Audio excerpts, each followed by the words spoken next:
Hello everyone, welcome to my channel. AP land titling act 2023 AP భూ యాజమాన్య చట్టం. ఇప్పుడు ఏపీ ఎలక్షన్స్ టైంలో ఎక్కువగా డిస్కషన్లో ఉన్న టాపిక్. నిజంగా ప్రభుత్వం మన భూముల్ని లాక్కుంటుందా? అసలు ఏంటి యాక్ట్? ఈ డీటెయిల్స్ గురించి తెలుసుకునే ప్రయత్నం చేద్దాం. గత ఏడాది అక్టోబర్ 31 నుంచి అమల్లోకి తెస్తూ లాస్ట్ ఇయర్ 512 జీవోను అమలు చేసింది. అన్ని చట్టాలు, అన్ని పేపర్స్ పక్కాగా ఉంటేనే ఏదైనా భూ వివాదంలో ఉంటే దాన్ని పరిష్కరించడానికి చాలా కష్టం. అలాంటిది మనకు కేవలం జిరాక్స్లే ఇచ్చి అన్ని హక్కులు ప్రభుత్వం తీసుకుంటే, ఒక ప్రభుత్వం అంటే సీఎం ఒక్కడే కాదు, లోకల్ ఎమ్మెల్యే, తన కింద పనిచేసే ఆఫీసర్స్, రెవెన్యూ వ్యవస్థ, అలాగే పంచాయతీలో ఉండే అధికారులు, వీరిని దాటుకొని మన ప్రాపర్టీని అమ్మాలి అన్నా లేదా పిల్లలకు గిఫ్ట్గా ఇవ్వాలి అన్నా అంత ఈజీగా ఉంటుందా? ఈ యాక్ట్ ప్రకారం ఏదైనా భూమి వివాదంలో ఉంటే అమ్మకాలు కానీ కొనుగోలు కానీ చేయకూడదు, అలాగే ఎలాంటి నిర్మాణాలు చేపట్టకూడదు. అలా భూ వివాదాలు తగ్గుతాయని ప్రభుత్వం భావిస్తుంది. ఈ చట్టంలోనే సెక్షన్ 7 ప్రకారం అందరూ టైటిల్ రిజిస్ట్రేషన్ వద్ద నమోదు చేసుకోవాలి.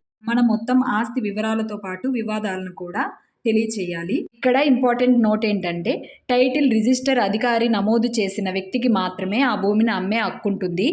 ఎవరికైనా ఏమన్నా అభ్యంతరం ఉంటే టైటిల్ రిజిస్టర్ అయిన 2 సంవత్సరాల లోపు మాత్రమే వివాదంపై కేసు నమోదు చేసుకునే అవకాశం ఉంటుంది. ల్యాండ్ టైటిలింగ్ అథారిటీ వద్ద లేదా జాయింట్ కలెక్టర్ వద్ద దాఖలు చేయాలి. లేదంటే అసలు యజమాని ఆ భూమిని శాశ్వతంగా కోల్పోయే ఛాన్స్ ఉంటుంది. దీనినే ప్రధాన లోపంగా చూపెడుతున్నాయి అపోజిషన్ పార్టీస్. ఇంతకు ముందు ఏంటంటే, ల్యాండ్కి సంబంధించిన ఎలాంటి సమస్యలనైనా సివిల్ కోర్టులో పరిష్కరించుకునే అవకాశం ఉంటుంది. ఇప్పుడు ఇక కోర్టుకు వెళ్ళే అవసరం లేకుండా మొత్తం అధికారం అంతా రెవెన్యూ అధికారుల చేతుల్లోనే ఉంటుంది. హైకోర్టులో కేవలం రివిజన్కు మాత్రమే అవకాశం ఉంటుంది. ఈ చట్టం ద్వారా భూమికి సంబంధించిన ఎలాంటి వివాదాలనైనా ల్యాండ్ టైటిలింగ్ అధికారం మాత్రమే చేపట్టాలి, లేదంటే అపిలేట్ అధికారికి రిఫర్ చేయాలి. దీని వలన ఇప్పటి వరకు ఉన్న రెవెన్యూ రికార్డ్స్ అన్నీ నిర్వీర్యం అవుతాయని ప్రతిపక్షాలు ఆరోపిస్తున్నాయి. ఒక వ్యక్తి తన యొక్క ఆస్తి వివరాలను మొత్తం చెప్పాలి. సమాచారం తప్పు అని తెలిసిందంటే వారికి 6 నెలల జైలు శిక్ష, 50,000 జరిమానా ఉంటుంది. కోర్టుతో పని లేకుండా రెవెన్యూ అధికారులే వివాదాలను ఎలా పరిష్కరిస్తారు అనేది ఒక పెద్ద ప్రశ్నగా మారింది. ల్యాండ్ వివాదాలు ఏమీ లేకుండా ఉండేందుకే ఏపీ గవర్నమెంట్ టైటిలింగ్ యాక్ట్ని ప్రవేశపెట్టిందని అధికారులు చెప్తున్నారు. ఒకసారి టైటిల్ రిజిస్టర్ అయితే ఎన్ని ఇయర్స్ అయినా ఇబ్బందులు లేకుండా ఈ చట్టం ఉపయోగపడుతుంది అనేది ప్రభుత్వ వాదన. మరొక ఇంపార్టెంట్ విషయం ఏంటంటే, పరిశ్రమల స్థాపనకు భూసేకరణ అనేది చాలా సులువుగా ఉంటుంది. అంటే వారికి ఎక్కడ కావాలన్నా అక్కడ తీసేసుకోవచ్చు అనమాట. ఎందుకంటే పూర్తి అధికారం సర్కార్కే ఉంటుంది కదా.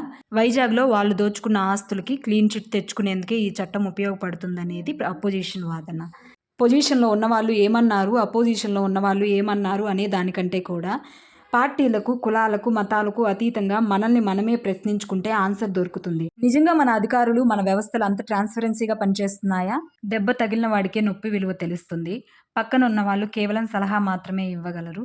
ఈ వీడియో ఏ పార్టీకి అనుకూలంగా, ఏ పార్టీకి వ్యతిరేకంగా చేసినది కాదు. కేవలం ఈ యాక్ట్ మీద అవగాహన కల్పించాలనే ఒక చిన్న ప్రయత్నమే ఈ వీడియో. ఈ ల్యాండ్ టైటిలింగ్ యాక్ట్ మీద మీ అభిప్రాయాలని, మీ ఫీడ్బ్యాక్ని కామెంట్ రూపంలో తెలియచేయండి. వీడియో నచ్చినట్లయితే ఛానల్ని లైక్ చేయండి, షేర్ చేయండి, సబ్స్క్రైబ్ చేయండి. మరిన్ని వీడియోల కోసం బెల్ ఐకాన్ని క్లిక్ చేయండి. Thank you. Stay blessed. By by.